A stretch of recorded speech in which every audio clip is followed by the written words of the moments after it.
A vida de Jesus foi inteira sobre desobediência.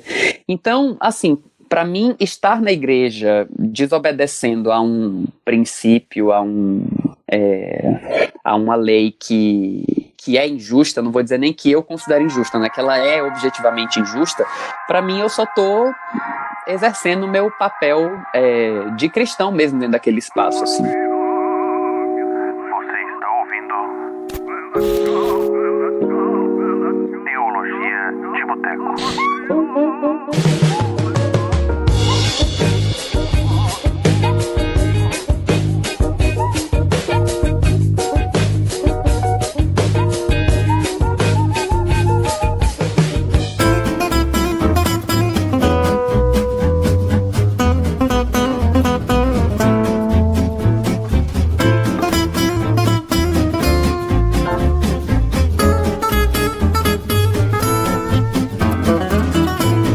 Saudações, classe trabalhadora, operária, camponesa, meninos, meninas e os que não se identificam com nenhum dos dois gêneros também. Aqui quem vos fala é ninguém mais, ninguém menos que ele, o seu âncora favorito de toda a podosfera e o mais lindo do mundo, Cristiano Barba, que você conhece lá do Pausa, do Gole e aqui do Teologia de Boteco, esse podcast que você está ouvindo nesse exato momento. Bom, introdução do Teologia de Boteco, vocês sabem a agenda do Teologia de Boteco, que você já sabe de cor. Você que já está aqui sempre, já sabe de cor.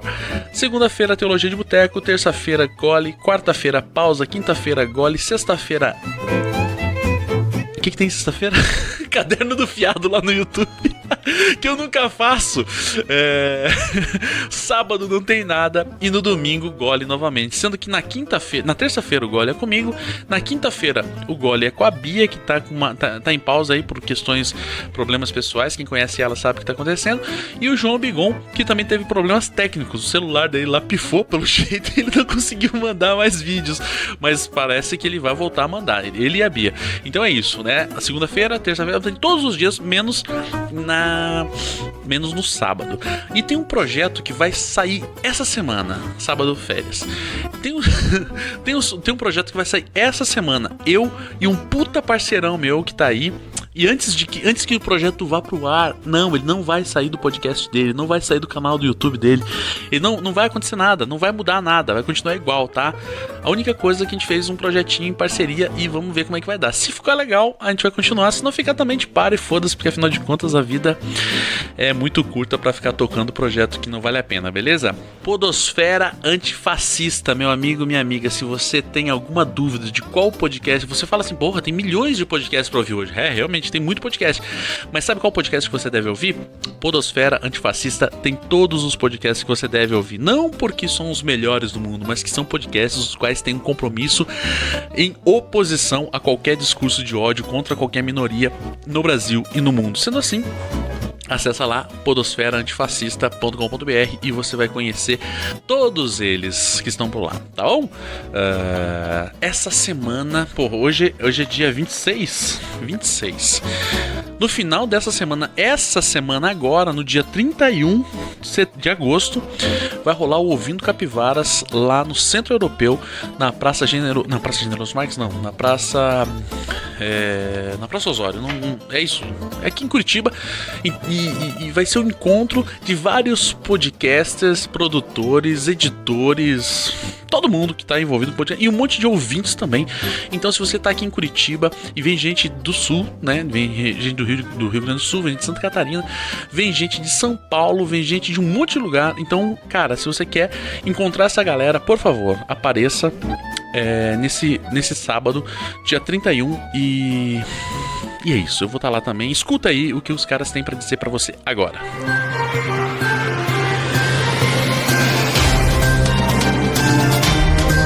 Tá todo mundo falando que 2019 é o ano do podcast, mas é claro que nós somos muito mais que todo mundo. Se liga aqui. Desde sua primeira edição em 2017, o Encontro Ouvindo Capivaras de podcasters e ouvintes prova que sempre esteve à frente dos todo mundo da internet. E nos mostra que uma boa ideia é aquela posta em prática. O evento aproxima produtores e ouvintes de podcasts, ajudando a divulgar, propagar e expandir essa mídia livre que tanto amamos. Mas e aí, você quer fazer parte desse evento gratuito e garantir que a podosfera continue detonando em constante evolução? Então, cola nessa com a gente.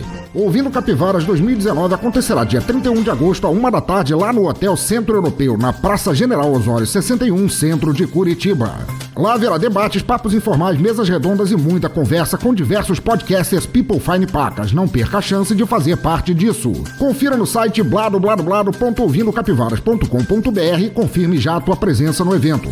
Ah, sim, e depois do evento também haverá a tradicional reunião de todos, podcasters e ouvintes, num barzinho pra rolar aquela farra bonita noite adentro. Jura que tu vai ser mané de perder essa data? Te vejo lá. E é isso então, ouvindo Capivaras nesse dia 31 lá no Centro Europeu. Mais informações tem o link aí embaixo, tá bom? Bom, para apoiar o Teologia de Boteco e qualquer um dos podcasts que você ouve, qualquer um não, né? Porque alguns já são patrocinados por bancos, então só aí fazendo ponte. Entra lá no apoia.se/Teologia de Boteco e vê quanto que você pode colaborar com grana, se é que você quer colaborar com grana. Esse podcast que tá rolando aqui, Teologia de Boteco, o Gole e o Pausa, eles não estão vinculados à grana lá, né, que você paga. Então não é o caso de que você vai ter algum benefício, algum privilégio, qualquer coisa assim, por estar dando grana. Não faria nem sentido, numa perspectiva anarquista, eu falar o seguinte: mas eu sou anarquista, mas quem paga tem direito a ter coisas a mais, quem paga tem direito a ter outros podcasts ou coisa semelhante. Não que eu ache que quem faz isso tem algum problema. Eu acho que não. Eu acho que num sistema como que a gente vive, o importante é o cara faz o que quiser. Mas para seguir a minha lógica, para seguir a minha maneira de pensar, seria objetivamente errado falar quem paga tem mais direito do que quem não paga. Porque eu acho que assim, o grande ponto é que tem quem paga, quem dá grana pro Teologia de Boteco é porque pode, né? Quem não pode pagar não é porque gosta menos ou coisa semelhante, é porque não pode pagar, né? Porque se pudesse, estaria pagando. Então, se você quiser dar uma força pro Teologia de Boteco, entra lá, apoia.se/Teologia de Boteco e verifica quanta grana que você pode pagar, beleza? E por fim, a agenda que você já decorou, já tá na tua cabeça: segunda-feira Teologia de Boteco, terça-feira Gole, quarta-feira Pausa, quinta-feira Gole, sexta-feira Caderno do Fiado, sábado-feira Não Tem Nada e domingo-feira Gole, sendo que na quinta é com a Bia, na terça é comigo e no domingo é com ninguém mais, ninguém menos que João Marcos Bigon, uma das criaturas mais lindas e sensuais da podosfera brasileira da atualidade, beleza? Acho que é isso. Fica agora aí com a voz do Murilo pra a gente falando sobre a questão LGBT e a igreja.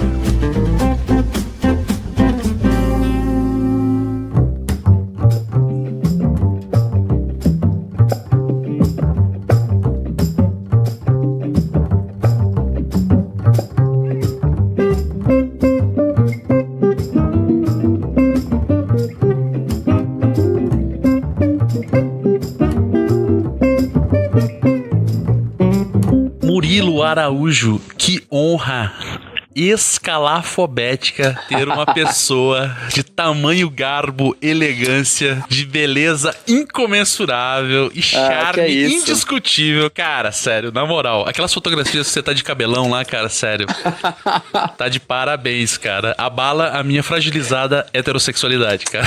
Estamos no mundo para isso. Minha missão na vida é espalhar a viadagem, entendeu? A viadagem cultural, no caso. É isso. A galera fala de ditadura gay, é exatamente esse projeto, entendeu? Você seria o Stalin da ditadura gay. Cara, sério, que honra ter você aqui no Teologia, nesse meu humilde boteco, pra você botar esses cotovelos hidratados nessas mesas cebosas do boteco. Cara, mas antes da gente começar a falar sobre o tema que a gente vai falar, eu vou pedir pra você se apresentar, se é que alguém nesse mundo de meu Deus não sabe quem é você, mas se apresenta aí pras pessoas, por favor.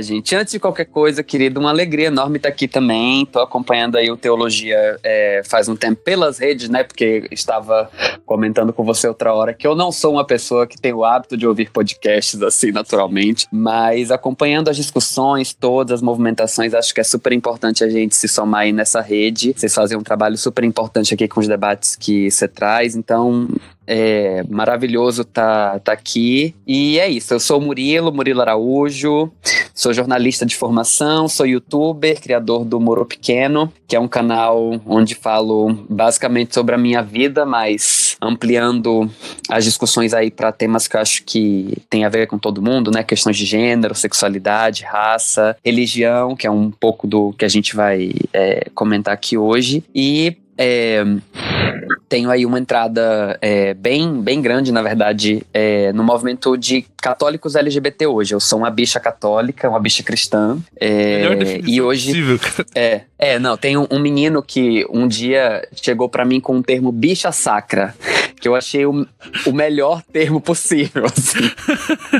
Pois é, sou uma bicha sacra, e hoje tô na coordenação nacional da Rede Nacional de Grupos Católicos LGBT, que é uma rede que articula grupos de católicos LGBT. É um movimento bacana que a gente tem aí pelo Brasil todo, num movimento mesmo de debater e combater a LGBTfobia dentro da Igreja Católica, que é o nosso espaço de atuação, e também oferecer espaços de vivência da fé, de vivência da espiritualidade para pessoas LGBT que vêm dessa experiência, que têm fé cristã, fé católica especificamente, onde elas possam viver essa fé sem experimentar a violência e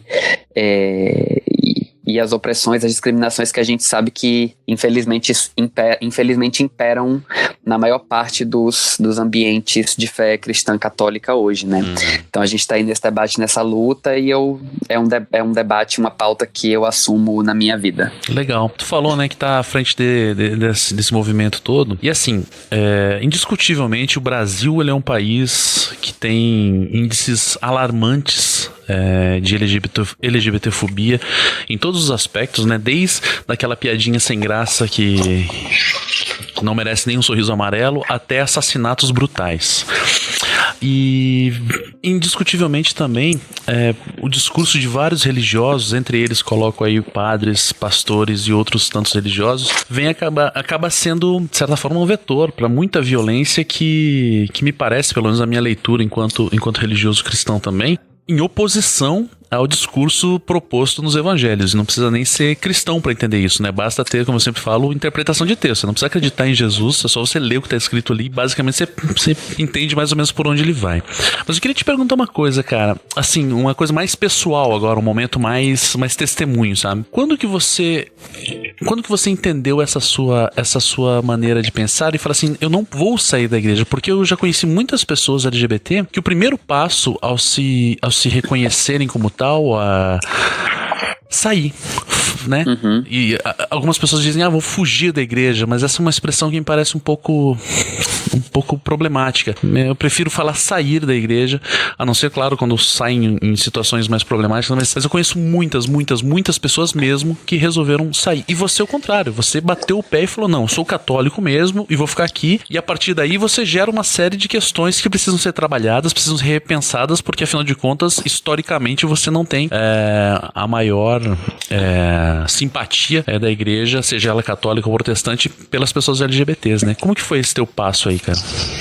Então, essa é uma excelente pergunta para começar essa conversa, porque é a coisa que as pessoas têm mais dificuldade de entender, assim. Especialmente porque é isso, né? Quando a gente fala sobre ser LGBT dentro do contexto do cristianismo, do catolicismo, a gente pensa necessariamente numa história de opressão, de violência, porque é isso mesmo, é a realidade, é a história que a gente tem na maior parte das igrejas, né? O cristianismo hoje, ele tem sido como você disse, um vetor mesmo, né? De fortalecimento do discurso LGBTfóbico, de demonização e de fortalecimento dessa cultura de criminalização e de exclusão de pessoas LGBT em muitos espaços.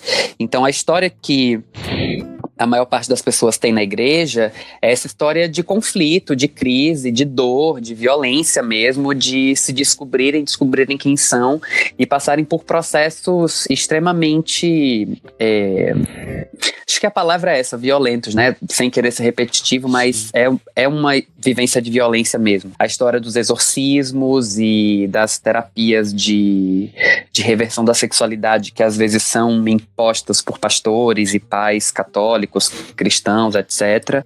Então é uma trajetória, uma realidade violentíssima que existe, e nesses casos, às vezes, o caminho de salvação para essas pessoas é o caminho de saída mesmo, né? E às vezes eu sou primeira pessoa que chega para uma pessoa LGBT que tá passando por uma situação de violência dentro de uma comunidade religiosa, eu digo assim, meu anjo, sai daí, porque a sua sobrevivência é mais importante. Mas a minha história, a minha trajetória particularmente não foi essa. E parte da minha insistência em permanecer na igreja vem muito daí, assim. Eu tive uma formação na igreja que foi uma formação sempre muito progressista. Eu participei de movimentos de pastoral, principalmente, tive contato com perspectivas teológicas sempre muito progressistas, e isso sempre me trouxe uma tranquilidade e um conforto importante para que essa questão da minha sexualidade nunca fosse exatamente um conflito com a minha fé ou com a minha religiosidade. Então, eu fui membro de uma pastoral na adolescência, principalmente a partir da adolescência, que eu costumo dizer que era o meu oásis de reflexão e de pensamento sobre a maior parte das coisas que influenciam quem eu sou hoje, assim. A minha militância, inclusive a minha militância nas questões LGBT começou na igreja, a militância antirracista começou na igreja, a militância de esquerda mesmo dentro desse campo, tudo começou na igreja. Na época da escola, por exemplo, os meus professores na escola mandavam a gente ler revista Veja como se aquilo fosse o conteúdo mais bacana, mais crítico, mais evoluído que a gente pudesse ler. Então, era uma formação bastante conservadora em relação a alguns aspectos, assim. A minha família é uma família pobre no interior da Bahia, que nunca teve debate, contato com questões sociais, com muitos desses debates que a gente circula hoje aí pela internet, principalmente. Então, para mim, ter contato com essas questões sociais, para mim não era uma realidade. Então, eu tinha tudo para ser um menino coxinha, muito católico, no sentido tradicionalzão do católico, porque muito católico, no caso, eu sou ainda. É isso que eu ia falar. Né? Mas aquele muito estereótipo de católico, mesmo, talvez. Exatamente. Aquele católico coxinha mesmo, que, né, o eu escolhi esperar e toda aquela parada bizarra. Jesus Cristo. Só que aí não foi essa a minha vivência. Eu encontrei, quase que por acidente, eu participava de um grupo de jovens, meu grupo de jovens passou a participar da estrutura de uma pastoral que lidava com essas questões de juventude, e ali a gente começou a ter debate com um monte de coisa, né? Comecei a ter debate com a teologia da libertação, especialmente nessa época. E para mim uma coisa importante, assim, que eu digo, né? Que esse movimento me ensinou que o cristianismo, ele é fundamentalmente sobre desobediência. Caraca, me dá um abraço, cara. Sério, me dá um abraço. Pois é. Porque as pessoas entendem justamente o contrário, né? Acham que você está na igreja, se trata de obedecer, de você ter um conjunto de regras e você obedece, né? Sendo que, cara, a coisa que Jesus mais fez foi desobedecer, assim. Sempre que ele se deparou com uma lei injusta, ele desobedeceu. Ele desobedeceu a lei do sábado, porque ela era injusta. Ele desobedeceu a galera no templo lá, e ele entrou quebrando tudo lá, porque era uma realidade injusta, assim. A vida de Jesus foi inteira sobre desobediência. Então, assim, para mim, estar na igreja desobedecendo a um princípio, a uma lei que é injusta, não vou dizer nem que eu considero injusta, né? Que ela é objetivamente injusta, para mim eu só tô exercendo o meu papel de cristão mesmo dentro daquele espaço, assim. E isso para mim foi, para além disso tudo, para além dessa percepção de entender a fé cristã como a fé da esperança e a fé da desobediência, esse espaço também foi um espaço que me apresentou uma imagem de Jesus Cristo que ia muito na contramão desse Jesus controlador, dominador, castrador, violento, que a gente vê em muitos espaços cristãos tradicionais fundamentalistas, né? Sim. Então, na bela manhã ensolarada de sábado, no começo de 2009, quando eu cheguei à conclusão de que eu sou um viado... Foi, né, naquele dia belíssimo em que eu olhei um rapaz passando por mim na rua e eu falei, nossa, que bonito esse garoto. E eu pensei assim, nossa, que bom achar um garoto bonito e não se sentir mal com isso. Isso depois de um processo de meses refletindo sobre milhões de coisas em crise, né? E eu pensei, é isso, eu sou gay, tá? As coisas agora clarearam, é isso. O pensamento que eu tive logo em seguida foi, tá, mas e Jesus, como é que fica? E aí eu entendi que, pra mim, foi uma resposta muito rápida, muito clara, muito cristalina, de que aquilo não tinha uma questão, não tinha um problema mesmo. Então, pra mim, nunca foi exatamente um conflito. E eu digo até que alguns espaços que eu frequentei na igreja foram importantes pra eu entender isso, porque a primeira vez que eu participei de um debate sobre direito LGBT foi num curso de teologia que eu fiz, um curso de teologia popular. Que legal. A primeira vez que eu ouvi falar sobre, que eu me engajei num debate mesmo, num grupo, num coletivo que falou sobre violência homofóbica, foi numa cartilha de uma campanha da minha pastoral, que era uma campanha de combate à violência, e falava de violência de gênero, de violência racista e de violência homofóbica. Isso ali, tudo dentro do cotidiano do meu grupo de jovens, sabe? Isso lá na Bahia ou no Rio de Janeiro? Isso na Bahia e em Minas Gerais, que foi os estados onde eu vivi antes de vir pra cá pro Rio. Eu morei 6 anos em Minas, que eu fiz a minha graduação e meu mestrado lá, e foi uma época que eu me engajei muito com essa mesma pastoral também. Aí fui de coordenação diocesana, todo um rolê assim, e pra mim sempre foi uma tranquilidade, porque nesse espaço eu nunca precisei esconder minha sexualidade, nunca tratei a minha sexualidade como um pecado. Eu me lembro que uma vez eu fui para uma confissão, porque eu queria me confessar, porque católicos se confessam, né? Tava com umas crises, com umas coisas, queria pedir ajuda a um orientador espiritual. Eu entendo a confissão assim: você vai pedir ajuda a um orientador espiritual quando tem alguma questão espiritual que tá em crise ali. Fui lá pedir ajuda a esse padre numa confissão, e aí ele sabia que eu era gay, mas foi muito engraçado porque essa questão que eu queria aconselhamento especial tinha a ver com um amigo que também era gay, e aí eu fui mencionar a minha sexualidade, mas eu não mencionei a minha sexualidade como um pecado. Eu só mencionei aquilo como informação para dar contexto para ele entender de que eu tava falando. E eu vi que ele teve uma cara de choque, assim, né? Porque muito provavelmente todas as outras confissões que ele atendeu, que ele ouviu as pessoas falando sobre serem gays, muito provavelmente as pessoas estavam falando daquilo num contexto de pecado. E nunca tratei dessa forma. E foi isso, assim, ele fez uma cara de choque, mas seguiu a confissão, não me perguntou nada, né? E pra mim essa vivência sempre foi muito tranquila. Eu digo que eu fui muito sortudo, por um lado, né? De ter encontrado esses espaços que não só me permitiram ser quem eu era, sem precisar esconder ou castrar nada disso, mas também que me deram ferramentas para entender essa questão, que me deram espaço para debater sobre essas questões e que me possibilitaram espaço, inclusive, para construir uma luta em favor da diversidade e em defesa de outras pessoas LGBT. Porque, para mim, o que me colocou nesse movimento de conversar sobre isso, de discutir sobre isso dentro da igreja, foi especialmente olhar ao redor e perceber vários outros meninos, especialmente que eu trabalhava no movimento de jovens, né? Olhar ao redor e perceber vários outros meninos e meninas começando a se descobrir, começando a sair do armário e passando por um profundo sofrimento porque estavam cercadas daquele discurso fundamentalista. E eu dizia assim, cara, alguém precisa fazer alguma coisa por essas pessoas, porque esse sofrimento não faz sentido, né? Esse sofrimento não pode acontecer. E aí eu entrei nesse movimento, né, de fazer questão de permanecer e estar dentro da igreja, e assumir essa luta contra a LGBTfobia dentro da igreja, não para que as pessoas permaneçam dentro da igreja, né? Se a pessoa quiser sair, tudo bem. As pessoas procuram seus destinos e acho que Jesus está feliz com isso, inclusive.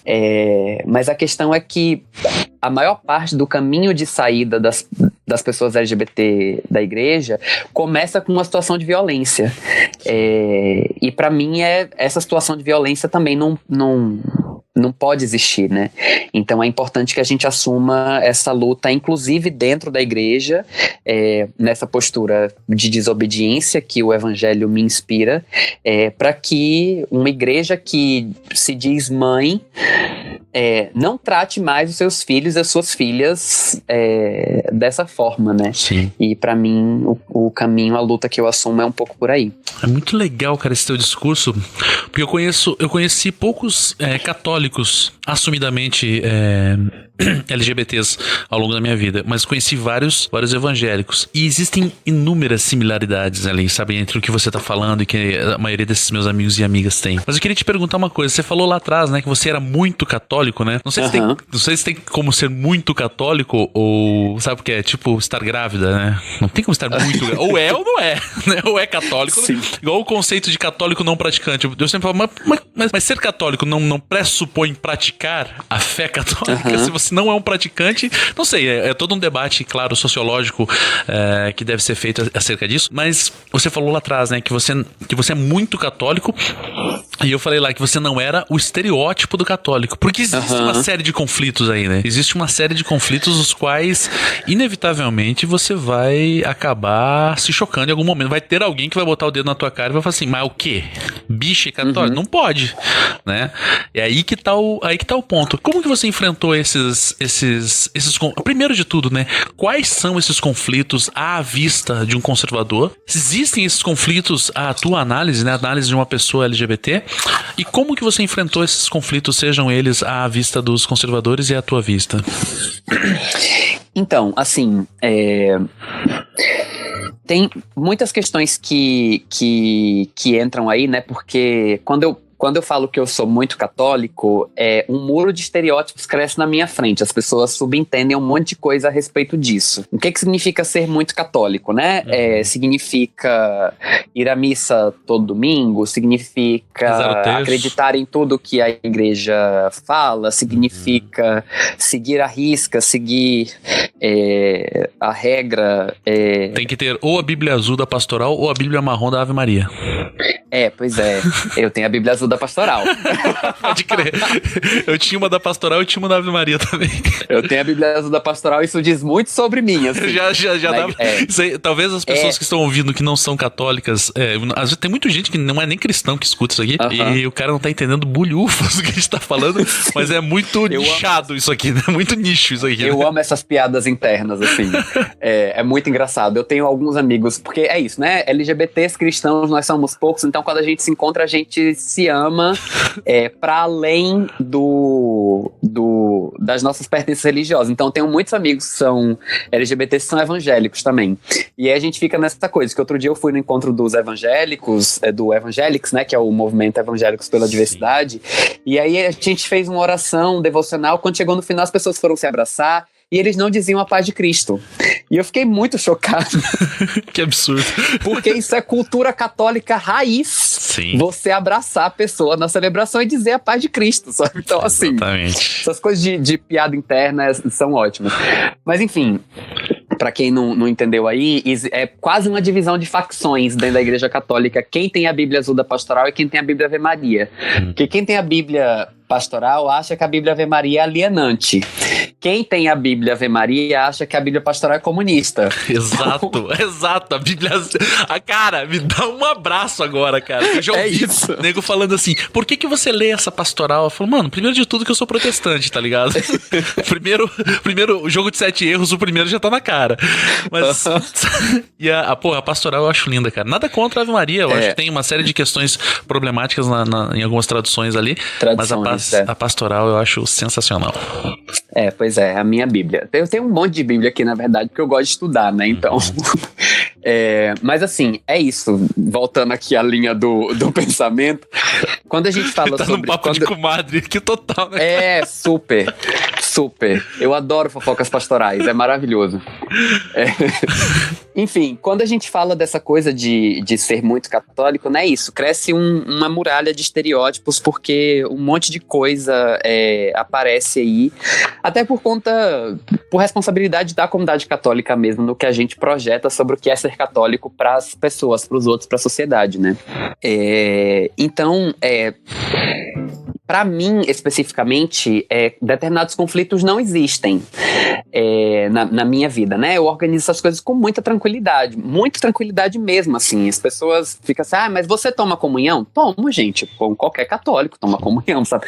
Mas é porque você vive em pecado. Então, para começo de conversa aqui, vamos aqui entender que não vive em pecado, seguir não é pecado, não entendo isso como pecado, então, tipo, tá tranquilo. E assim, mesmo as pessoas que estão em pecado, eu acho que tá ótimo elas irem tomar comunhão, porque porque é isso, né? O Papa Francisco diz de um jeito muito bonito que a Eucaristia não é um prêmio para os perfeitos, não é uma medalha, é um alimento para todo mundo que busca Jesus, sabe? Tipo, vai lá, colega, assim, porque foi ele que convidou a gente para participar da ceia dele, então tá tudo em casa. Segundo o apóstolo Paulo, né, ele diz, cada um julgue-se a si mesmo, né, e não cada um julgue ao outro, né, então... Pois é. Mas aí fica nessa coisa de, você toma comunhão, mas você transa? Gente, sim, para com graças isso. a Deus. Que tipo de pergunta é essa, cara? Que é aquela coisa assim de não, porque nossa, se um conservador estiver ouvindo esse podcast agora vai estar passando muito mal. Cara, eu vou te falar, nenhum conservador vai ouvir esse podcast, fica tranquilo. Fica bem tranquilo. Mas é porque fica essa coisa de, não, porque tudo bem, tem alguns movimentos dentro da Igreja Católica, o grupo Courage, por exemplo, que é um apostolado que diz acolher os homossexuais, etc, balela, eles são homofóbicos pra cacete, são alienantes pra cacete, violentos mesmo, assim, fazem uma lavagem cerebral violenta na galera, e eles têm esse discurso de não, nós acolhemos os homossexuais, mas nós queremos levar os homossexuais a viver conforme manda a Santa Madre Igreja. Então é basicamente você viver a castidade, que é o que eles chamam de castidade, né?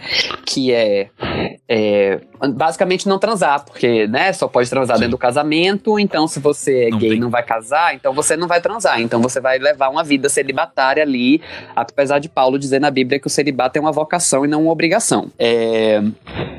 E aí tem todas essas questões assim, então esses conflitos eles aparecem constantemente porque as pessoas trazem essas questões pra gente, né? Não, mas não pode ser gay, mas se você é gay, se você não pode comungar então você não pode se dizer católico, tem essa coisa assim de não, gay católico não existe, você não pode se dizer católico, né? Que violência, né, cara? Não, tem uma amiga nossa também trabalha com a gente na Rede Nacional, que ela sempre conta uma situação que uma vez ela estava comentando sobre o trabalho do Diversidade Católica, que é o grupo que eu frequento aqui no Rio, e aí uma pessoa perguntou para ela, falou assim, nossa, que interessante isso, mas assim, quem que deixa vocês existirem? Quem que Olha deixa que vocês pergunta existirem? Violenta, né? Nossa, quem cara. que deixa vocês existirem? Porque é isso, né? Parece que pra gente existir, a gente precisa de autorização das pessoas, assim, não, mas a igreja não deixa. Tá, foda-se, sabe? A gente tá aqui fazendo as nossas reuniões, lendo a Bíblia, compartilhando, participando da missa, vivendo a nossa vida, vendo as nossas relações, construindo as nossas famílias. Não tem essa de uma pessoa deixar, porque às vezes as pessoas também acham que é sobre... Aí é isso, né? Tem esses conflitos que as pessoas conservadoras criam na minha vida, que não, mas você não pode se dizer católico, ou você não pode comungar, ou você não pode isso, você não pode aquilo. E aí também tem as outras pessoas que criam uma série de outros conflitos, que é essa coisa de, não, mas como é que é isso? Mas você também está se submetendo a uma violência, você está pedindo permissão. Tem gente que acha que eu vou por ser gay e ser católico, tem gente que acha que eu vou pra balada no sábado à noite, encher o meu cu de droga e dar pra todos os caras e ficar muito louca, descompensada, e aí no dia seguinte de manhã eu vou pra igreja pedir perdão, me penitenciar e não sei o que, e tipo, galera, assim, também não é essa a relação, porque a minha relação com a minha fé também não é relação moralista, não é uma relação paternalista, não é uma relação funcionalista, não, tipo, eu gosto de ir à missa porque eu gosto de ir à missa, porque eu acho as reflexões bacanas, porque eu gosto da espiritualidade, porque eu gosto de rezar em comunidade, pra mim isso é fundamental, assim, essa coisa de viver a minha experiência de fé em comunidade, só por isso que eu vou na igreja, na verdade. Sim. É porque eu gosto de ver a minha experiência de fé em comunidade. E, enfim, tem essas coisas que as pessoas trazem que a gente tem que o tempo todo estar explicando que, tipo, cara, não é assim. Não é assim que funciona. Inclusive, e aí, né, quando eu digo que eu sou muito católico e muito viado também, porque também é importante deixar isso claro, né? Eu sou muito católico, mas eu também sou muito viado. E eu digo, inclusive, que ser católico me faz muito mais viado e ser viado me faz muito mais católico, porque as coisas pra mim fazem sentido junto, assim, real. Porque é isso, assim, muitas das experiências mais profundas que eu tive na minha fé se deram em conexão com a minha identidade, porque essas coisas não estão separadas mesmo. Quando eu penso, por exemplo, nesse dia que eu tava contando, que eu entendi que eu era gay e que eu, naquele momento, me perguntei sobre o que Jesus achava, e pra mim ficou tão claro, tão cristalino, tão tranquilo, tão leve o fato de que aquilo não era um problema, que eu me senti tão próximo e tão amado por Deus naquele momento, que aquilo me fez mais cristão, de alguma forma. Entender, compreender a minha sexualidade me deixou mais perto de Jesus Cristo de uma forma. Da mesma forma que viver a minha fé, da maneira como eu compreendo a minha fé, também me torna um viado melhor, assim, de certa forma, né? Sim.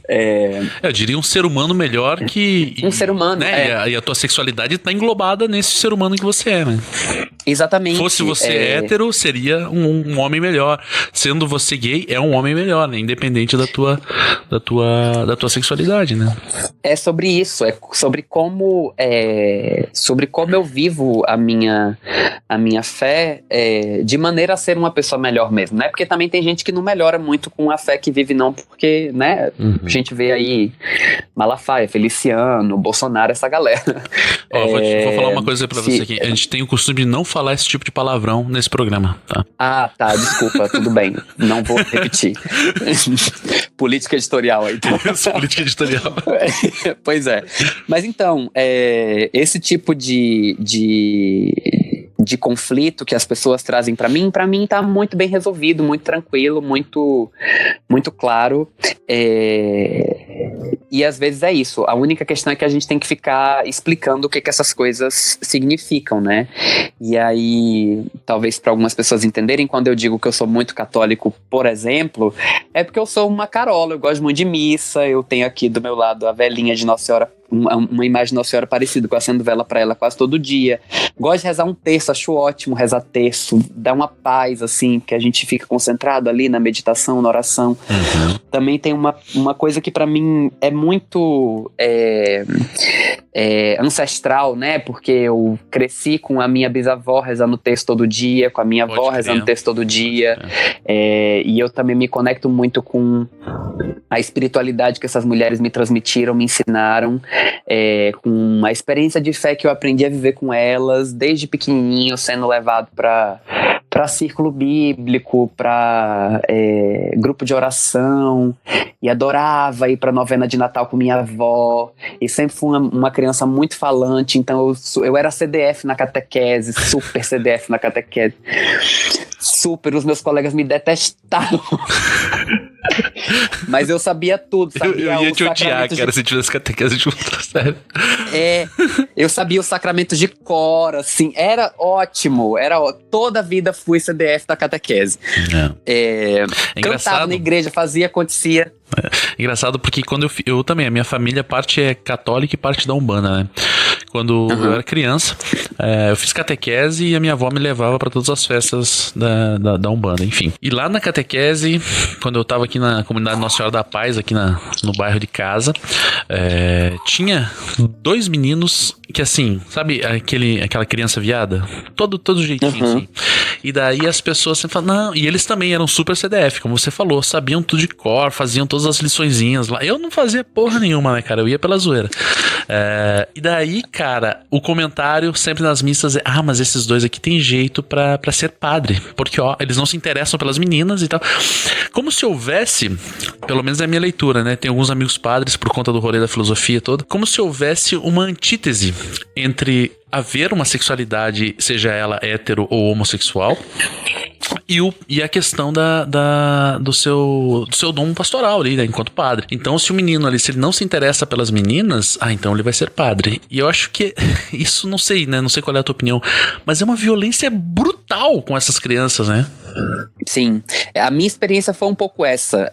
Todo mundo achava também que eu tinha vocação para ser padre. A questão é que eu era só uma criança viada.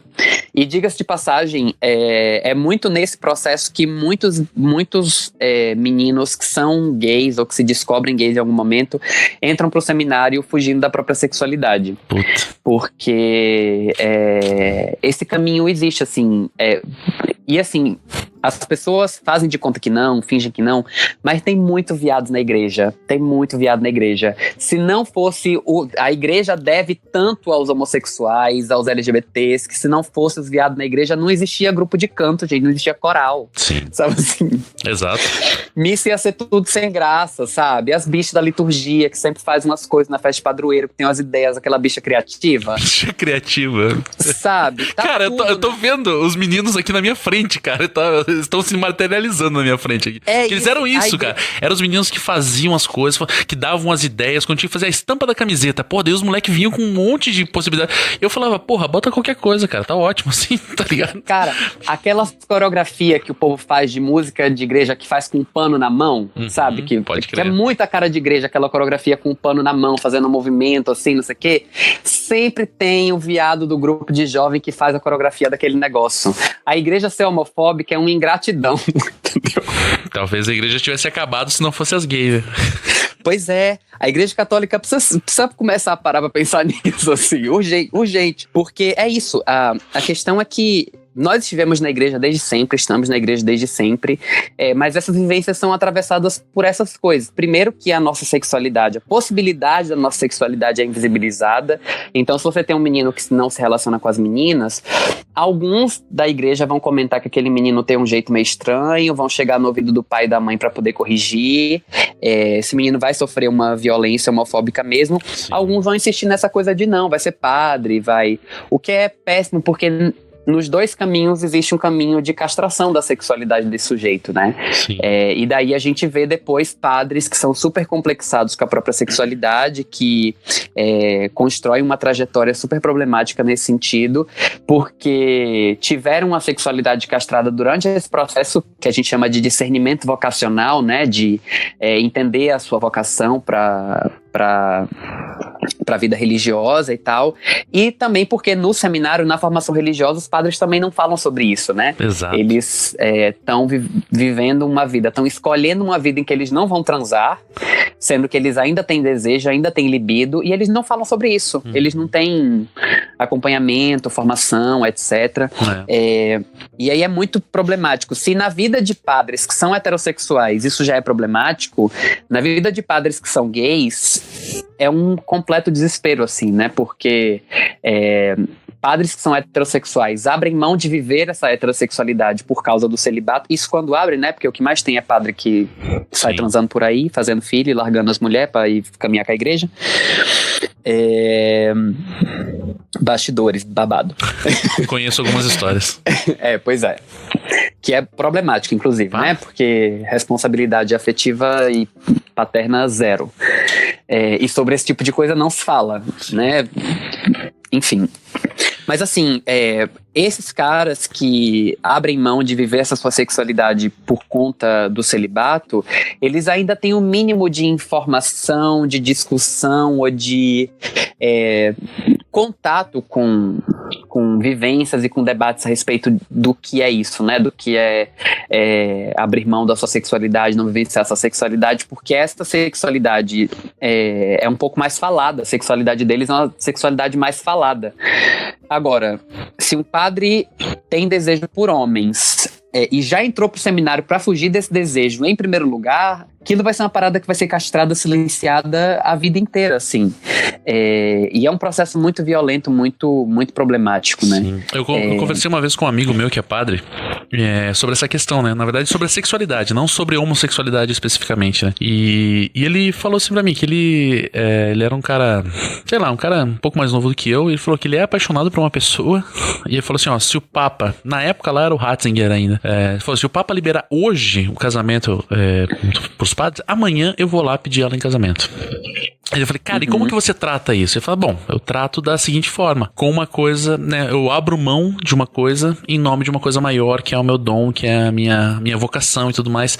E eu achei isso de uma pureza, assim, sabe? Algumas pessoas críticas à igreja podem dizer, porra, mas ele é burro, podia estar lá, pegar a mulher e continuar fazendo. Mas a pessoa que tem esse tipo de postura não tem a sensibilidade de compreender empaticamente o que significa ser católico. E você pode ter todas as críticas possíveis à igreja católica, mas aquele cidadão, ele compreende a sua religiosidade e a sua sexualidade e ele consegue colocar na balança e falar, ó, eu abro mão disso em nome de uma coisa maior. E eu achei isso de uma sensibilidade, sabe, belíssima. Sim. E outra coisa que ele me falou foi assim, que ele, no seminário, ele conheceu diversos meninos homossexuais, diversos. E uma coisa que ele falou foi assim, ele falou, o cara lá, tá lá no interior, na cidade do interior, às vezes, ele sabe que se ele assumir abertamente que a sua homossexualidade, ele vai ser rechaçado por toda a família, por toda a cidade, talvez ele vai ter que ir embora, que é a história, que muitas histórias que você conhece, né, muito melhor do que eu, deve ter muito mais experiência do que eu, mas muita gente que mora nas grandes capitais aí é por conta disso. E daí o cara fala assim, não, eu sou católico, esse negócio de homossexualidade é coisa do diabo, então eu devo ter dom pra ser padre. Daí o cara que é homossexual vai se esconder da sua sexualidade numa casa com mais 80 homens. Você fala, faz algum sentido isso, cara? Sabe, é tão... É de uma crueldade que não tem lógica, né? O cara se esconder da sua sexualidade num lugar onde, certo, existem outros homossexuais se escondendo também. E daí esse meu amigo falou, inevitavelmente aflora a sexualidade do cara uma hora ou outra e acontece, né? O seminário, eu não vou dizer qual, mas o seminário de uma das dioceses por onde eu passei aí nesses meus trânsitos era conhecido como Casa da Barbie. Eita Deus Todo-Poderoso. E era uma realidade assim, né, interior, e em alguns momentos rolaram algumas crises assim, porque, e isso é muito comum, vários garotos foram convidados a se retirar do seminário porque gerou crises e questões, e às vezes rola denúncia, e é uma parada super violenta. Sim. Porque a vivência é essa mesma, assim, são garotos que vivem exatamente nessa realidade. Eu vivi a minha vida quase inteira no interior, né, agora não mais, que eu moro no Rio de Janeiro, mas venho de cidade pequena, vivi em cidade pequena depois quando me mudei, etc, e a realidade é essa mesmo, de garotos que fogem da própria sexualidade, que entram pro seminário nesse processo quase que compulsório, assim, de mas esse menino tem vocação pra padre, não sei o quê, e aí a realidade é bem essa mesmo. Agora, enquanto aí você tava contando do seu amigo, assim, eu acho que é esse o caminho talvez mais saudável para a vivência da sexualidade, ou para compreensão da sexualidade de padres, né? Quando tem essa coisa. Primeiro que eu acho que a gente precisa começar a debater esse rolê do celibato aí, porque ele em si já tem complicações. Apesar de que, por um lado, eu também entendo essa coisa do padre não exatamente ser celibatário, mas dele não casar, de ter uma vida dedicada à igreja, por dentro da lógica do funcionamento das paróquias, das comunidades religiosas. Eu até entendo de onde que isso vem, ou qual o objetivo disso, de certo modo, apesar de, claro, ter dimensões problemáticas.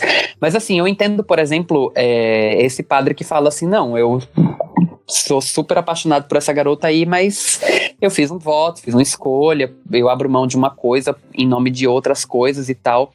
E eu conheço, inclusive, padres gays que têm essa mesma postura. Porque talvez a pessoa que tá aí ouvindo agora esteja achando estranho a coisa de eu estar falando do padre gay e do padre hétero, né? Porque as pessoas têm essa coisa de achar assim, não, mas ele não é padre? Como é que ele é gay? Como é que ele é hétero? É porque, né? Não é porque você não precisa transar pra ser hétero ou gay, né? Isso, não é porque você escolheu não transar que você deixou de ter desejo, que você deixou de se interessar por pessoas. E eu conheço alguns padres, já conheci alguns padres que são gays e que assumem que são gays e que falam disso, assim, a primeira vez que eu vi um padre gay, ele falava assim, não, eu não transo com ninguém, não me relaciono com ninguém porque eu fiz um voto, mas se eu não tivesse feito esse voto, eu não ia me relacionar com mulheres, isso pra mim tá muito claro. E era a pessoa que eu conheci, das pessoas que eu conheci, essas pessoas que tinham essa posição de não, eu sou um padre, eu sou gay, mas tá tudo bem. Eram as pessoas que viviam sua sexualidade de forma mais tranquila, mais madura e inclusive muito mais saudável do que muitos padres héteros que eu conheço por aí, porque eu já tenho coisa que eu conheci foi padre nessa vida. Porque eu sou uma pessoa muito de igreja. Também conheço muitos padres por aí que são héteros e que vivem uma sexualidade super pouco saudável mesmo, sabe? De ter essa vivência clandestina da parada, e de ter esse tipo de problema, né? De, trans daqui, trans dali. Eu já vi uma freira jogando isso na cara de um padre uma vez. Eita. Não, porque vocês fazem os filhos e vocês deixam por aí pelo mundo. E porque é isso, né? É super complicado esse processo. E é um problema muito grande que a igreja não discuta mais abertamente e de forma madura sobre a sexualidade, para que a gente consiga desenvolver caminhos mais saudáveis para a vivência disso, tanto para quem faz o voto do celibato, quanto para quem não faz, né? Para mim o problema maior é esse, assim, é a quantidade enorme de lacunas que a igreja tem para discutir a sexualidade humana, né? Porque a igreja basicamente nega o desejo, nega a libido, demoniza o corpo e etc. O que gera processos bastante nocivos, bastante violentos, e é muito daí que surge a postura condenatória contra mulheres, contra pessoas LGBT de modo geral, assim. E cara, deixa eu te fazer uma pergunta. Para você hoje, 2019, no caos que virou o Brasil, diante desse governo amplamente e abertamente homofóbico, né? Porque a gente já teve vários governos homofóbicos, mas que não eram abertamente, né, homofóbicos. E eu não tô falando apenas do Facínora, que hoje senta na cadeira de presidente junto com seus filhos, né? Eu tô falando do governo todo, né? De todo aquele grupo, todo aquele saramandaia, como diz os guris lá do lado B do Rio. O que significa, então, ser um homossexual LGBT, homossexual LGBT não, um LGBT católico nesse momento no Brasil? Porque você tá sendo, né, pelo menos que me parece, porque várias alas da Igreja Católica apoiaram esse crápula que tá lá, né? Em contrapartida, algumas áreas das igrejas também foram contra. E isso é inevitável a gente levantar, porque também dá a impressão também que vamos jogar tudo no lixo. Não, tem várias áreas que enfrentaram, né? E o que significa ser LGBT católico nesse momento histórico? Olha, pra mim significa uma coisa muito importante, porque só Jesus mesmo na minha causa pra aguentar esse sujeito, esse governo aí.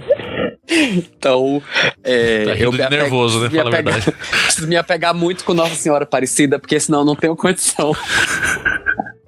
Mas assim, entendendo esse contexto que... Eu também tô rindo, mas é de nervoso. Pois então. Porque você, como cristão, provavelmente me entende, né? Tipo, só Jesus mesmo, você bota a mão na cabeça e fala assim, meu Deus do céu, o que a gente faz agora? Mas assim, pra mim, mais uma vez, isso varia muito quando a gente pensa, primeiro numa dimensão mais institucional, ou vamos dizer assim, mais ampla da parada.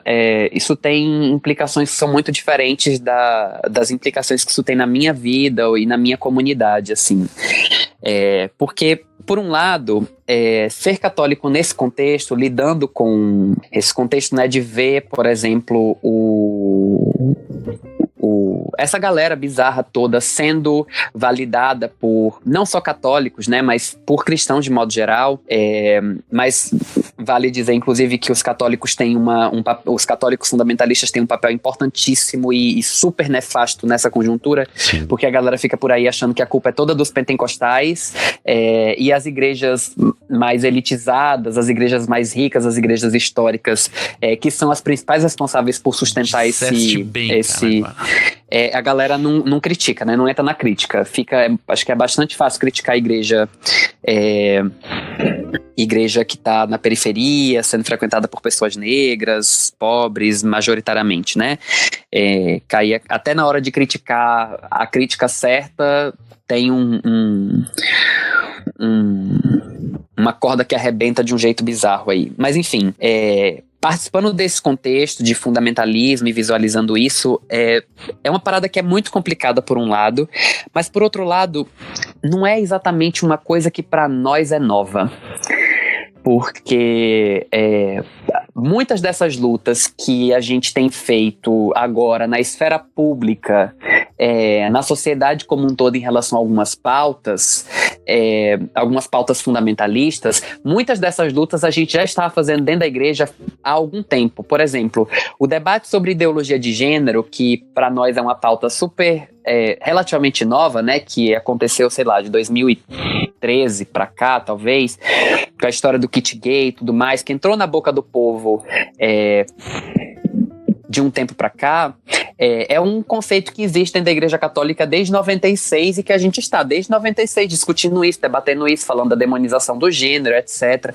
Essas forças conservadoras, nefastas, violentas, fundamentalistas, agressivas, são forças que estão aí na esfera pública ganhando força e saindo do armário e entrando para as estruturas institucionais nesse momento de fortalecimento desse fascismo fundamentalista, só que eles são para nós muito familiares, assim, de certa forma. Então, essas lutas são lutas que a gente tem travado já faz algum tempo dentro da igreja e que a gente agora, infelizmente, não estou dizendo que é fácil, né, mais fácil porque a gente está acostumado, mas são coisas que pra gente não são exatamente novas mesmo, né, não são desconhecidas.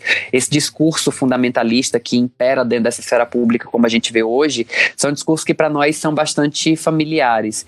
E isso só reforça, de certo modo, o papel importante que as nossas comunidades, que as comunidades progressistas, que as comunidades LGBT católicas, ou que esses movimentos todos, isso só reforça o papel que esses movimentos têm. Porque quando os facênoras todos se elegem, fazem campanhas fascistas, LGBTfóbicas, racistas, machistas, dizendo que estão falando em nome de Deus, é muito importante que a gente tenha comunidades cristãs progressistas dizendo, olha, você não tem o monopólio desta palavra, você não fala em nome da comunidade cristã. É importante a gente levar isso para a esfera pública, assim como tem sido importante o debate que a gente tem feito dentro das nossas igrejas desde que essa galera existe. Porque a gente está desde sempre dentro das nossas igrejas, às vezes, não é exagero, salvando vidas mesmo. Sim, literalmente, né? Porque existem pessoas que nunca se defrontaram, nunca conheceram uma galera que ia dizer assim, não, cara, relaxa aí que Deus não te condena, sabe? Ou alguém que ia chegar e dizer assim, gente, pelo amor de Deus, como é que vocês estão usando o nome de Jesus pra defender um cara que faz apologia à tortura sem vergonha nenhuma de fazer isso? Sim. Sabe? Como que é possível que um cara defenda pena de morte enquanto se diz seguidor de um cara que foi condenado à morte, que foi torturado, que foi um preso político, violentado pelo Estado? Como é que pode isso, né? Precisa existir alguém dentro das comunidades religiosas que paute esse debate, que não permita que o discurso bizarro dessa galera se espalhe como se fosse os donos, galera do monopólio da palavra de Deus. Pelo contrário, são traidores do evangelho mesmo, assim. E para nós, o desafio maior nesse momento tem sido ampliar e amplificar as nossas vozes para dentro da esfera pública, né, da esfera política mais ampla, para ampliar mesmo esses debates, né? Então, nesse momento, para mim, me afirmar nessa posição de pessoa católica tem sido importante mesmo, né? E aí, quando eu falo dessa dimensão dessa dimensão menor, né, não vou dizer mais privada, porque é uma dimensão comunitária, mas dentro da minha comunidade, por exemplo, porque, por um lado, pode parecer, não, agora que os fascistas estão fora do armário, estão ganhando mais espaço, pode estar sendo muito mais difícil, por exemplo, ir à igreja, ou participar da missa, ouvir um padre defendendo o sujeito crápula lá na homilia, esse tipo de coisa. E para mim, eu entendo que isso existe, mas eu continuo também seguindo no movimento que eu sempre segui na minha vida. Eu não fico em paróquia conservadora, não fico em comunidade religiosa conservadora, onde a galera olha pra mim de um jeito estranho, torto, eu não volto mais.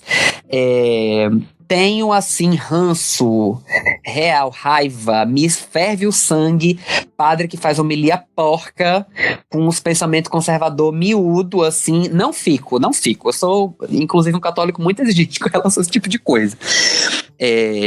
E isso pra mim é importante, primeiro por conta da minha segurança, segundo por conta dos valores e do cristianismo em que eu acredito, mas principalmente porque eu faço questão que a igreja continue sendo para mim hoje o que ela foi desde sempre, que é um espaço de afeto, de cuidado, de segurança, de compartilhamento da minha vivência de fé.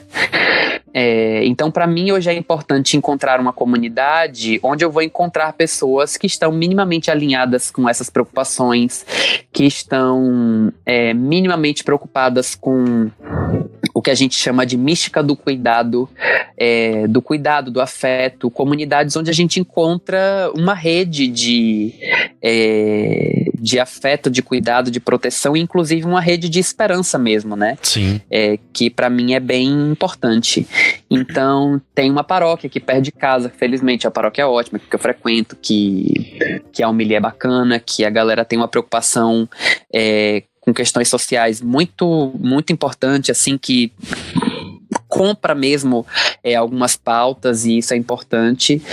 E também os espaços que eu frequento, né? A Diversidade Católica, que é esse grupo, esse coletivo, que para mim é um espaço fundamental mesmo. Agora, no último fim de semana, a gente teve um retiro, e para mim é um espaço que me alimenta muito, que me alimenta as forças, que me alimenta as esperanças, que me alimenta as minhas energias para poder enfrentar esse processo bizarro que a gente está vivendo no Brasil.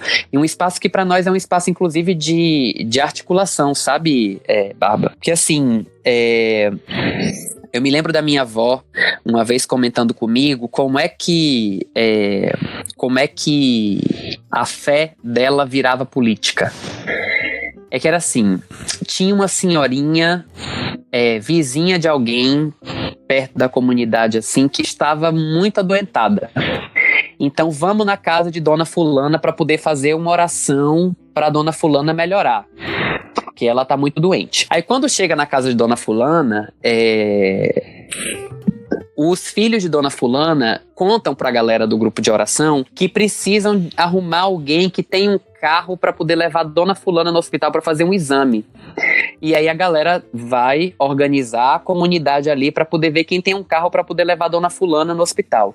Só que daí a galera já começa a se perguntar por que no posto de saúde do bairro não tem uma ambulância para poder levar a Dona Fulana para poder fazer o exame dela. E aí eles vão juntar a galera para poder ir no posto de saúde brigar, e aí vão na Secretaria de Saúde brigar, e aí vão na Prefeitura brigar, e daí a coisa se movimenta. E assim, eu tô contando essa história como se fosse uma anedota, mas a minha avó, nesse rolê, acabou delegada nacional da Conferência Nacional de Saúde em Brasília. Nesse rolê de começar ali com o grupinho de oração e de ir para um canto e para o outro brigar junto com a galera da igreja e de fazer política, porque é um movimento que surge da fé, mas que está conectado com a vida das pessoas e que movimenta, é uma fé que movimenta as pessoas para irem para o mundo, para a vida, para poder se articular e caminhar com as coisas mesmo, sabe? E o meu espaço de vivência da minha religiosidade, para mim, sempre significou isso. Um espaço que me mobiliza, que me movimenta, para caminhar com a vida e, inclusive, para me conectar com essas coisas todas que estão aí acontecendo ao nosso redor.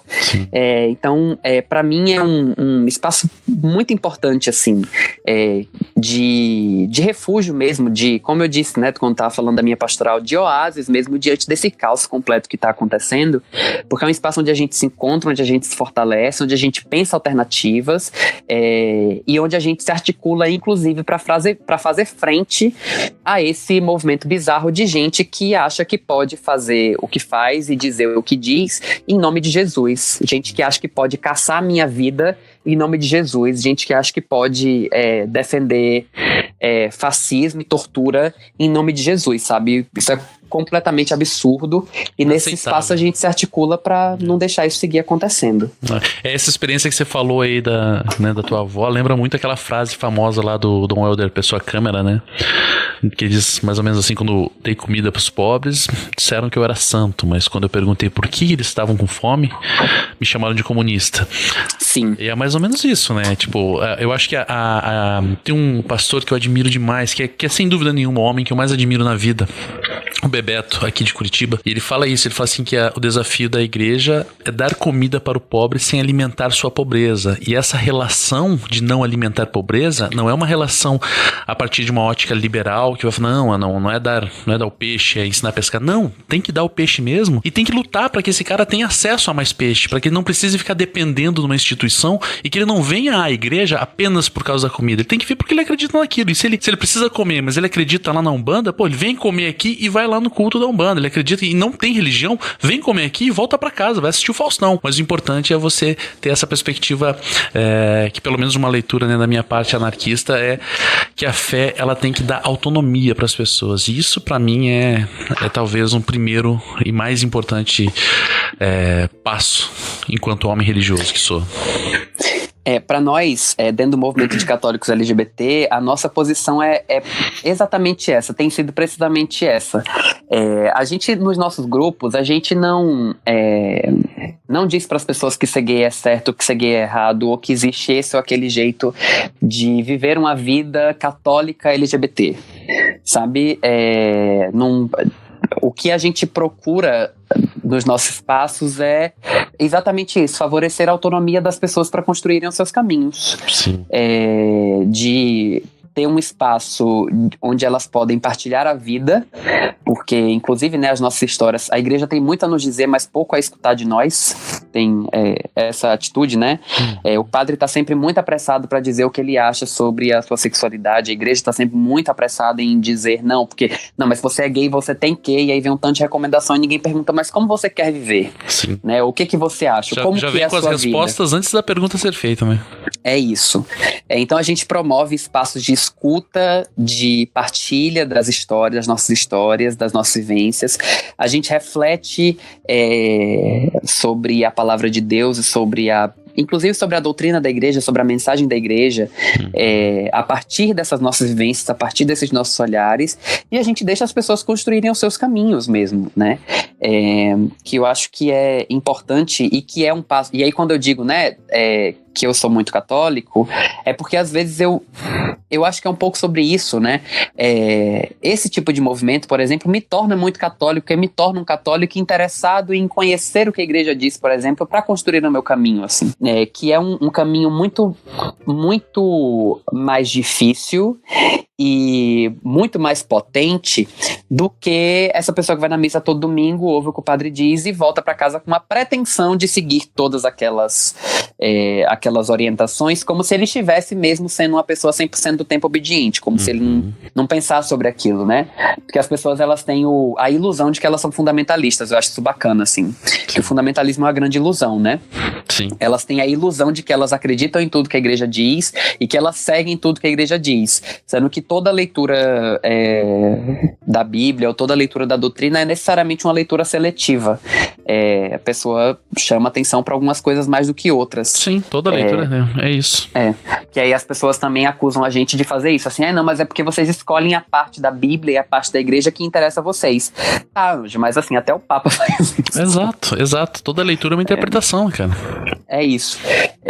Então, esse caminho de construir uma autonomia, de entender como que a gente vive as nossas vidas, é um caminho de construir a postura de um cristão, de um católico adulto, de um católico maduro, né? Sim. E, diga-se de passagem, é a própria igreja que nos convoca a fazer isso. O Papa Paulo VI dizia que tem um documento da igreja assinado pelo Papa Paulo VI que diz que em matéria religiosa, ninguém deverá ser levado a agir de forma contrária à própria consciência. que é muito potente, imagina. Sim. Isso, né? Ninguém deve ser levado a agir de forma contrária ao que diz a própria consciência. Isso é muito inspirado pelo que diz o apóstolo Paulo na Bíblia também, né? Uhum. Desse lugar da consciência. E aí você tem uma igreja super alienante que em momento nenhum incentiva que as pessoas façam esse movimento de escutar a própria consciência a partir da vivência delas e a partir da espiritualidade delas mesmo, assim. O que é que o Espírito Santo te diz, já que a gente está falando aqui de, né? Não, assim, não, meu pastor falou, meu padre falou na igreja, o catecismo diz que... Nossa, tem tanta coisa bacana que o catecismo diz que vocês nem prestam atenção, assim, ignoram, mas... né? Sem dó. Então, esse tipo de coisa é muito, muito complicado, assim, por um lado. Murilo, eu achei esse papo fenomenal, cara. Um papo de comadre? Foi um papo de comadre? Sim, super. Mas adorei, faltou você estar aqui pra gente tomar um café e comer bolacha junto. Mas adorei, cara, adorei demais esse papo contigo, cara. Tem mais alguma coisa que você acha interessante falar que a gente não falou? Então, talvez role aí uma curiosidade das pessoas em relação a questões de Bíblia e doutrina, que nem sei se faz sentido a gente aprofundar, mas é porque sempre fica esse desafio, sempre fica essa questão, né? Uhum. Tá, ok, beleza, você é católico, tá aí falando que gosta de missa, que gosta de não sei o que, não e tal, mas o catecismo diz lá que que a homossexualidade é uma tendência objetivamente desordenada, e a Bíblia diz que se você se deitar com outro homem como se fosse uma mulher, você deve ser morto, não sei o que, vai ser vítima do próprio sangue, num rolê assim. É um texto que, né, que a galera repete. Não, porque quando a gente fala dessa coisa de ser católico e LGBT, não sei o que, tá, bacana, você tá aí falando que tá na igreja, gosta, faz, acontece, etc. Mas tem sempre essa coisa do texto bíblico, né, porque o catecismo diz que é uma tendência objetivamente desordenada, a homossexualidade, a Bíblia diz que... Abominação. Que é abominação, né, que um homem não pode estar com outro homem como se fosse mulher, etc. E aí a gente fica com esse desafio de pensar essas coisas. A gente ficaria horas aqui só para falar disso. Eu vou aproveitar desde já para fazer o jabá aqui, para dizer que lá no meu canal no YouTube... Vai ter link aí embaixo. Tem um vídeo chamado O que a Bíblia não diz sobre homossexualidade, em que eu exploro um pouco desse debate, assim, falando de texto por texto. Mas acho que é importante deixar claro e dizer, assim, a título de informação para quem estiver curioso em relação a essa questão, é que qualquer leitura bíblica que condene pessoas LGBT com base nesses textos é uma leitura descontextualizada, anacrônica, rasa, mal feita e com falta de profundidade mesmo, né? E é importante a gente pensar nesse tipo de coisa, principalmente considerando o tipo de teologia que pessoas LGBT têm produzido nos últimos tempos, porque uma coisa que é importante dizer é que pessoas LGBT produziram teologia desde sempre. Pode... Nunca sobre si mesmas, né? Mas pode fuçar aí a história, que muito provavelmente você vai ter uma quantidade enorme de teólogos e teólogas, e inclusive padres, que sempre foram gays, por exemplo, e nunca saíram do armário em relação a esse tipo de coisa, mas estiveram lá desde sempre produzindo teologia, né? Os padres gays que falam nos púlpitos estão produzindo teologia, e essa coisa tá no cotidiano da gente. Então pessoas LGBT sempre produziram teologia, mas nunca a partir de um lugar de protagonismo e produzindo teologia sobre si mesmas. E a gente tem feito esse movimento, esse esforço recentemente de produzir uma teologia sobre nós mesmos, sobre as nossas vivências, a partir das nossas vivências, e olhando para esses textos também a partir do recorte histórico de que eles falam, né? Porque a Bíblia, o povo da Bíblia não conhecia o conceito de orientação sexual, por exemplo. É um conceito nosso, um conceito recente. E ela fala de práticas sexuais entre pessoas do mesmo sexo, pessoas do mesmo gênero. que a Bíblia também não lida com o conceito de gênero, né? Mas ela fala desse tipo de prática sexual em contextos muito específicos, que não são os contextos nos quais eu me relaciono com as pessoas com que eu me relaciono hoje. São práticas distintas e leituras distintas e aspectos culturais distintos que apenas não faz sentido, né? De forma muito ampla, apenas não faz sentido tratar a Bíblia como um livro de normatização, de vivências e de identidades, sendo que a própria Bíblia é um livro profundamente plural e diverso. O que você mais tem na Bíblia são histórias diversas, extremamente plurais de identidades, né? O próprio grupo de Jesus, com que Jesus trabalhava, era um grupo extremamente plural, extremamente diverso. As histórias que a gente encontra na Bíblia inspiram constantemente diversidade, respeito à diversidade, valorização da diversidade, inspiram a gente entender o lugar que cada pessoa, na sua particularidade, tem e pode ter na construção da caminhada do reino e na divulgação da mensagem de Deus. Veja os profetas como eram diversos, né? Os apóstolos como eram diversos e como eles tiveram papéis importantes na construção dessa história que a gente chama de história da salvação ou da caminhada do reino de Deus. Essas coisas para nós nos inspiram muito, assim, e acho que é isso. Como eu disse, não ia dar tempo da gente esgotar esses temas aqui, nem em relação à Bíblia, nem em relação à doutrina da igreja, que são outros 500, outras questões. Sim. Mas eu acho que o mais importante é convocar as pessoas a ouvir o que nós temos a dizer. Porque boa parte das questões e dos conflitos que as pessoas acham que existe na nossa sexualidade ou na nossa identidade, né? Nesse processo de conciliar ser LGBT com ser católico ou ser cristão, a maior parte dos conflitos que as pessoas veem nisso é porque elas estão sempre vendo o que as outras pessoas dizem a respeito de nós, a respeito da nossa fé, a respeito da nossa identidade. Sempre a repetição do mesmo discurso, né? Então, assim, se você tá levando em consideração um documento que diz que nós somos uma abominação, apesar desse mesmo documento reconhecer, na época em que ele foi escrito, que não existiam evidências científicas suficientes para a explicação da sexualidade humana, se você olha para o que esse documento diz, você realmente vai achar que é um conflito, uma complicação, eu ser católico. Agora, se você para um segundo para ouvir o que eu tenho a dizer sobre isso, em vez de também querer me dar todas as respostas, assim como a igreja faz na sua postura recorrentemente violenta, se você me ouvir primeiro, talvez a gente tenha outros caminhos para construir e para chegar. Eu acho que isso é o mais importante, assim. É porque quem vai construir a mudança que nós precisamos ver na igreja somos nós. São as pessoas LGBT que estão na linha de frente desse tipo de luta. Porque a gente fica muito de olho no Papa, por exemplo, quando o Papa dá uma declaração. Porque quem sou eu para julgar? O Papa, maravilhoso, tá bacana, o Papa tem nos ajudado muito, assim. E aí quando o Papa faz uma outra declaração que é complicada, vocês estavam aí criando expectativa pro Papa, mas o Papa é só um Papa como qualquer outro. E eu fico de cá assim, gente, não é sobre o Papa, desculpa. Nenhuma mudança na história, nenhuma mudança relevante, significativa na história da igreja começou no Papa, começou no povo. Com certeza. Então, é por aí o caminho que a gente quer trilhar, que a gente quer traçar também. Somos nós que estamos dentro da igreja produzindo fé, produzindo espiritualidade, produzindo teologia, produzindo reflexão. Nós que vamos construir esse caminho de mudança que é necessário.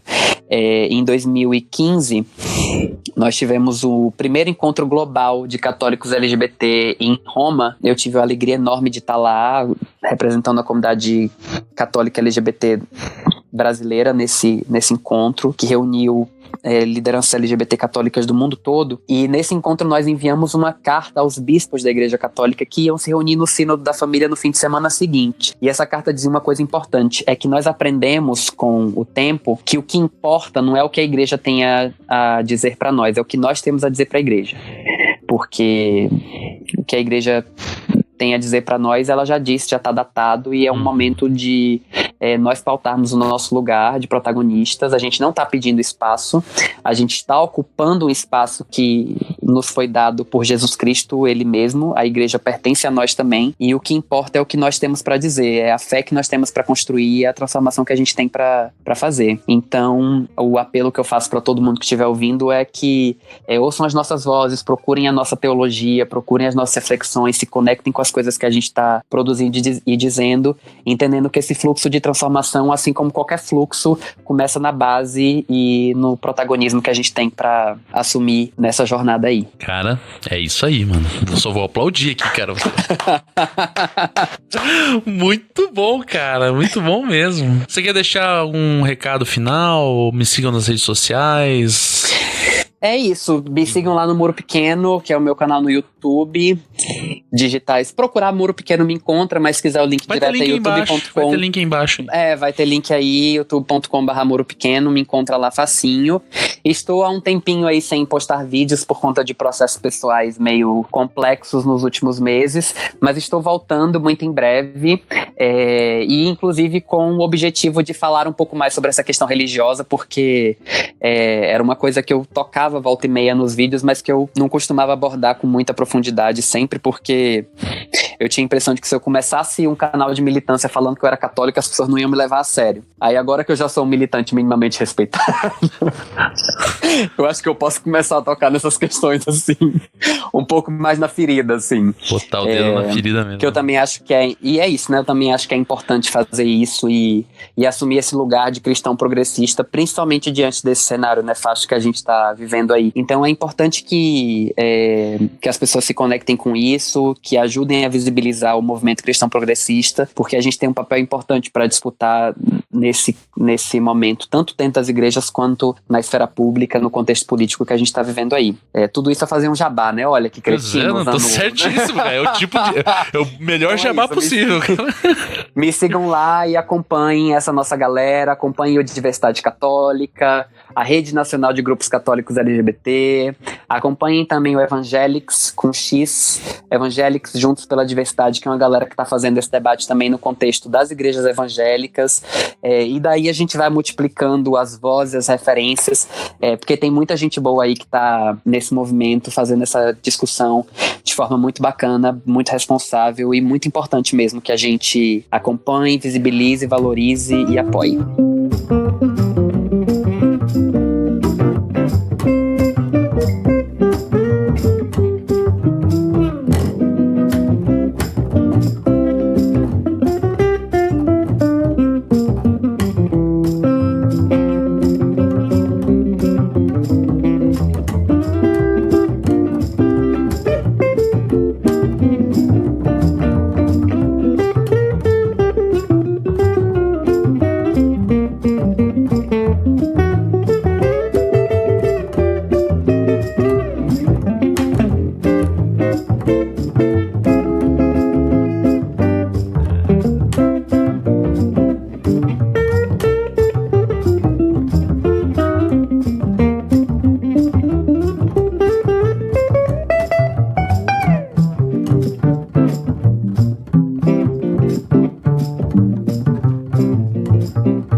Atenção, isso aqui não é um assalto.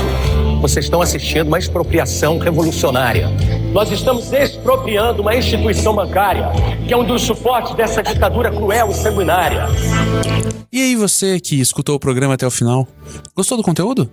Bom, se você gostou, considere a possibilidade de colaborar financeiramente com a manutenção desse programa acessando ao apoia.se/Teologia de Boteco. apoia.se/Teologia de Boteco.